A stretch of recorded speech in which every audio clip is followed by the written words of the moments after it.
ආයිබෝවන් යාළුවනේ අද මම ඔයාලට කියලා දෙන්න සූදානම් වෙන්නේ අපේ ශ්‍රී දළදා මාලිගාව ගැන විස්තර ටිකක්.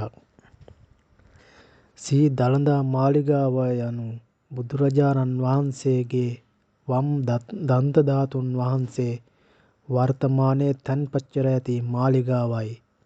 වර්තමාන දළදා මාලිගාව ශ්‍රී ලංකාවේ මහනුවර නගරයේ පිහිටා ඇත.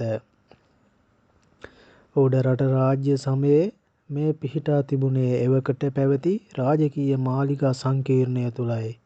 ශ්‍රී දළදා මාලිගාව මුල්වරට ගොඩනගනු ලැබුවේ පළමු වන විමලධර්ම සූරි රජතුමා විසින්ය. එතුමා ඉදි කළ මාලිගාව පෘතුගීසි ආක්‍රමණිකයෝ විනාශ කළ දැනට දක්නට ලැබෙන පැරණි දෙමහල් වැඩ සිටින මාලිගාව ඉදිකරනු ලැබ ඇත්තේ ශ්‍රී වීර පරාක්‍රම නරේන්ද්‍ර සිංහ රජතුමා විසින්ය. ඉන්පසු රජ පැමිණි නායක්කර වංශික ඩේවිඩ් රජවරු පවා ශ්‍රී දළදා මාලිගාව වැඩිදියුණු කොට ආරක්ෂා කර. දළදා මාලිගාව පිහිටා ඇති මහනුවර නගරයම යුනෙස්කෝ විසින් ලෝක උරුමයක් ලෙස නම් කර ඇත. සියම් නිකායේ මල්වතු හෝ වස්ගිරි යන දෙපාර්ශ්වයේ ස්වාමීන් වහන්සේලා දිනපතාම දළදා වහන්සේට පූජා සත්කාර කරයි. මෙම පූජාව දිනකට 3 වරක් පාන්දර දවල් සහ සවස පවත්වනු ලබයි. බදාදා දිනවල විශේෂ පූජාවක් ලෙස නානුමුර මංගල්‍යය පවත්වයි. මෙහිදී සුවඳ ගැන්වූ ඖෂධීය ජලයෙන් සංකේත වශයෙන් දළදා වහන්සේ ස්නානය කරවනු ලබයි. මෙසේ ස්නානය කරවීමෙන් ලැබෙන ජලයෙන් රෝග සුව කිරීමේ ආනුභාවයක් ඇති බව විශ්වාස කරේ. දළදා වහන්සේ වැඩ සිටි මන්දිරය ධාතුඝරය දළදාගේ දළදා මන්දිරය දළදා මාලිගය ආදී නම් වලින් හැඳින්වූ බව පෙන්වා දීමට පුළුවන්. අතීතයේ සිටම ජනතාවගේ පිළිගැනීම වූයේ රටේ රජතුමාට දන්ත ධාතුන් වහන්සේගේ සහ පාත්‍රා ධාතුන් වහන්සේගේ භාරකාරීත්වය හිමි විය යුතු බවයි. මේ නිසා අතීතයේ රජවරු සිය දිවි හිමියෙන් දළදා වහන්සේ සහ පාත්‍රා ධාතුන් වහන්සේ ආරක්ෂා කළ. මධ්‍යකාලීන යුගයෙන් පසු පාත්‍රා ධාතුන් වහන්සේට සිදු වූ දේ අභිරහසක්ව පවතී. එනමුත් දළදා වහන්සේ නිරුපද්‍රිතව සිටී.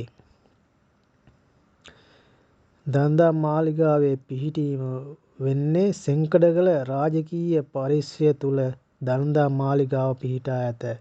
මහනුවරට නැගෙනහිරින් උඩවත්ත කැලයත් හන්තාන කඳුවැටිය එක්පසකින් හා බහිරව කන්ද තවත් පැත්තකින් වට වූ මහනුවර රාජධානිය සෞම්‍ය දේශගුණයකින් යුක්තය. ඕනෑම භෝගයක් වැවීමට තරම් ශාස්ත්‍රීය අලුත් නුවර මැදමහනුවර හඟුරන්ගෙත නුවර නෙළඹේ නුවර සෙංකඩගල නුවර හා ගලේ නුවර දළදා වහන්සේගේ ආරක්ෂිත ප්‍රදේශ වේ.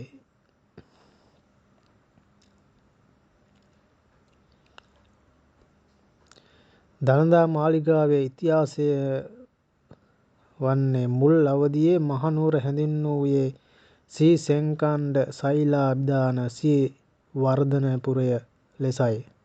දඹදෙණිය රාජධානියේ 4 වන පරාක්‍රමබාහු රජතුමාගේ බෑනා කෙනෙකු වූ සිරිවර්ධන නැමැති අය විසින් ක්‍රි.ව. 1312 දී එවකට කටුපුල්ලේ නමින් හැඳින්වූ ප්‍රදේශය අසල සෙංකඩගල සිරිවර්ධනපුරය නමින් නගරයක් ආරම්භ කොට ඇත. තවත් ජනප්‍රවාදයක් නම් සෙංකණ්ඩ නම් බ්‍රාහ්මණයෙකුගේ නමින් මේ නගරයේ ඉදි වූ බවත්, 3 වන වික්‍රමබාහු නම් රජුගේ අගමේසිය වූ සෙංකණ්ඩා නම් දේවිය නමින් මේ නගරයේ ඉදි වූ බවත්, මෙහි තිබූ සෙංකඩගල නම් රක්ත වර්ණ පාෂාණයක් මුල් කොටගෙන මේ නම ඇති වූ බවත් ජනප්‍රවාදයේ සඳහන් වෙයි. ගම්පොළ රාජධානියේ පාලකයා වූ තෙවන වික්‍රමබාහු රජ සමයේ දළදා මැදුර සහ ලෝකේශ්වර නාථ දෙවියන් සඳහා වූ නාථ දේවාලය මෙහි ඉදි කරවීය. යස්කිරි තල්පතෙහි සඳහන් අයුරු අස්කිරි විහාරය ආරම්භ වූයේද මේ කාලයේ බව සඳහන් වේ. වර්තමානයේ මේවා මහනුවර පැරණිතම ගොඩනැගිලි වෙයි. ගම්පොළ රජ පවුලෙන් පැවතා සේනා සම්මත වික්‍රමබාහු රජු විසින් සෙංකඩගල පුරය ලෙස නම් කරන ලදී. ඔහු මහනුවර රාජධානියේ නිර්මාතෘවරයා ලෙස සැලකෙයි. බුදුන් වහන්සේගේ පාත්‍ර ධාතුව තැන්පත් චෛත්‍යයක්, දෙමහල් පොහොය ගෙයක්, සංඝාවාසයන් 86ක් කරවා හා ධාතු කරඬු සහ පිළිම වහන්සේලා පූජා කරමින් පොතපත පළ කරමින් විශාල මෙහෙයක් කර ඇත.